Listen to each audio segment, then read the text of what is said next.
നിങ്ങളുടെ ഫേവറേറ്റ് സീരിയലുകൾ ടിവിയിൽ വരുന്നതിന് മുൻപേ സൺ നെക്സ്റ്റ് ആപ്പിൽ കാണാം. ഇനി എല്ലാവർക്കും മുൻപേ കാണൂ. ഇപ്പോൾ തന്നെ സൺ നെക്സ്റ്റ് ആപ്പ് ഡൗൺലോഡ് ചെയ്ത് സബ്സ്ക്രൈബ് ചെയ്യൂ. എന്താ ഡാഡിയുടെ മുഖത്തെന്തോ വിഷമമുണ്ടല്ലോ.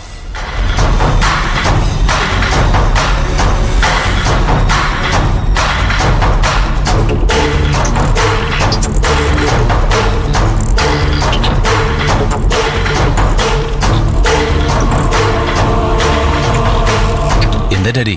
നിനക്ക് കഴിവും കാര്യപ്രാപ്തി ഉണ്ടെന്ന് തോന്നിയതുകൊണ്ടാ ഞാൻ ഈ കമ്പനി നിന്നെ ഏൽപ്പിച്ചത്.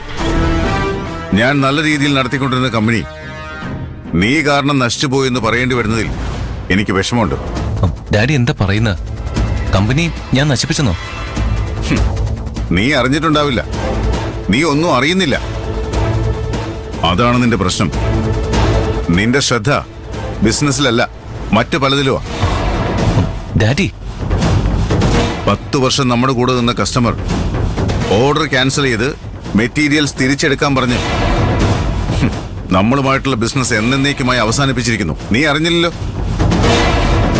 കമ്പനിയുടെ ചുമതല ഏറ്റെടുക്കാൻ ഞാൻ ആവശ്യപ്പെട്ടപ്പോൾ തന്നെ നീ സമ്മതിച്ചത് ബിസിനസിനോടുള്ള നിന്റെ താല്പര്യം കൊണ്ടാണെന്നാണ് ഞാൻ കരുതിയത്.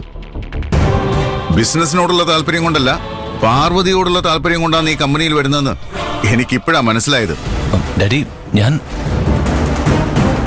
എന്റെ തെറ്റ് തന്നെയാ. ഞാൻ എന്റെ ചോരയും നീരും കൊടുത്ത് കെട്ടിപ്പൊക്കിയ സ്ഥാപനം ഇത്. കമ്പനി എന്നല്ലാതെ മറ്റൊരു ചിന്ത ഉണ്ടായിരുന്നില്ല എനിക്ക്. എത്രയോ വർഷങ്ങൾ ഞാൻ വിശ്രമം എന്താണെന്ന് അറിഞ്ഞിട്ടില്ല. ഊണുമുറക്കമില്ലാതെ ഞാൻ വളർത്തിക്കൊണ്ടുവന്ന കമ്പനിയാ നിന്റെ കയ്യിൽ ഏൽപ്പിച്ചു തന്നത്. ഡാഡിയുടെ വിയർപ്പിന്റെയും സ്വപ്നത്തിന്റെയും വിലയറിയാത്ത മകന്റെ കയ്യിലാ ഞാനത് ഏൽപ്പിച്ചു തന്നതെന്ന് മനസ്സിലാക്കാനുള്ള ബുദ്ധി എനിക്കില്ലാതെ പോയി. എന്റെ തെറ്റ് തന്നെയാ. ഇന്ന് കമ്പനിക്കുണ്ടായ നഷ്ടം എത്രയാണെന്ന് നിനക്കറിയോ? 1 കോടി രൂപ. 1 കോടിയോ? എങ്ങനെയാണെന്ന് നിനക്ക് അറിഞ്ഞൂടല്ലേ? നീ കാരണം, നിന്റെ കെയർലെസ് കാരണം. ഡാഡി, കമ്പനിയിൽ വേണ്ട അറേഞ്ച്മെന്റ്സ് ചെയ്യാതെ, ഒന്നും ആലോചിക്കാതെ നീ പാർവതിയുടെ നാട്ടിൽ പോയില്ലേ? അത് കാരണമാ കമ്പനിയിൽ ഈ നഷ്ടം ഉണ്ടായത്. അറിയോ നിനക്ക്? 1 കോടി രൂപ. നിനക്കത് ചെറിയ എമൗണ്ട് ആയിരിക്കും. പക്ഷേ 1 കോടി രൂപ സമ്പാദിക്കാൻ ഞാൻ എത്രമാത്രം കഷ്ടപ്പെട്ടുണ്ടെന്ന് നിനക്കറിയാമോ? നിനക്ക് 5 വയസ്സാകുന്നവരെ ഞാൻ നിന്റെ മുഖം ശരിക്കൊന്ന് കണ്ടിട്ട് പോലുമില്ല. നിന്റെ മമ്മിക്ക് വേണ്ടത്ര കെയർ നൽകാൻ എനിക്ക് കഴിഞ്ഞിട്ടില്ല.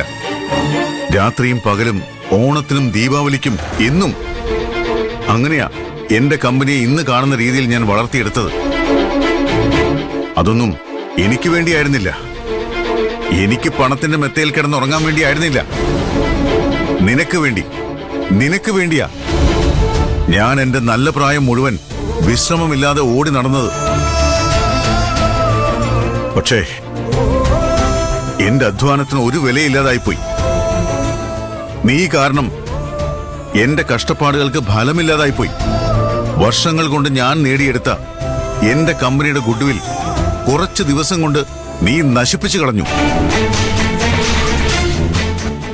സോറി ഡാഡി, ഇനി എന്റെ ഭാഗത്തുനിന്ന് ഒരു തെറ്റും ഉണ്ടാവില്ല.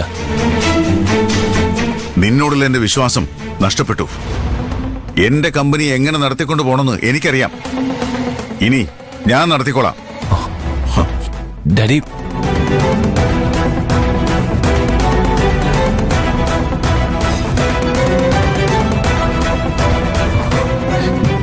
Really sorry daddy.